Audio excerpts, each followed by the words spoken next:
بسم اللہ الرحمن الرحیم. Welcome back to our YouTube channel.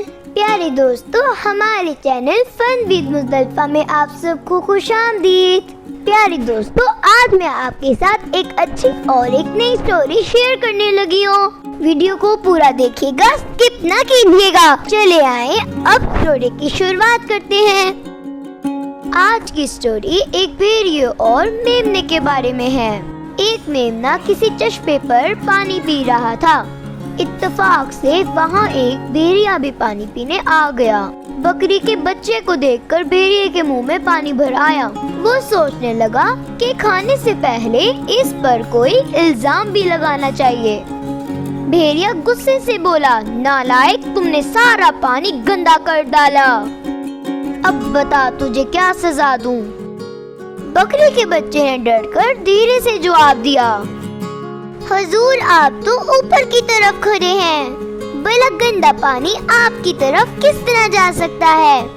بھیڑیے نے منہ بنا کر کہا، تیری بات ٹھیک ہی صحیح، مگر یہ تو بتا پچھلے سال تو نے مجھے گالیاں کیوں دی تھی؟ میمنے نے حیرت سے پوچھا، پچھلے سال؟ بھیڑیے نے لاپرواہی سے کہا، ہاں پچھلے سال.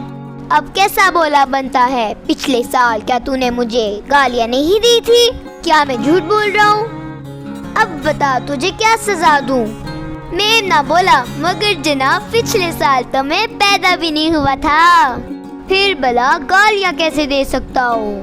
بھیڑیا خسیا نہ ہو کر کہنے لگا، اگر تو نے گالیاں نہیں دی تو پھر تیری ماں نے دی ہوں گی، اس کی سزا تجھے ضرور ملنی چاہیے.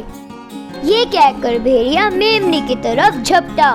اس سے پہلے کہ بھیڑیا اس کو کھا پاتا، میمنا جان بچا کر بھاگ گیا. اخلاقی سبق: سچ ہے، جن کے من میں کھوٹ ہو وہ بدی کے 100 بہانے ڈھونڈ ہی لیتے ہیں. دوستو، کیسی لگی آپ کو میرے آج کی سٹوری؟ امید ہے اچھی لگی ہوگی. مزید نئی اپڈیٹس دیکھنے اور سننے کے لیے ہمارے چینل کو سبسکرائب کر دیں. ایسے ہی مجھے سپورٹ کرتے رہیں. Thanks for watching. Bye bye.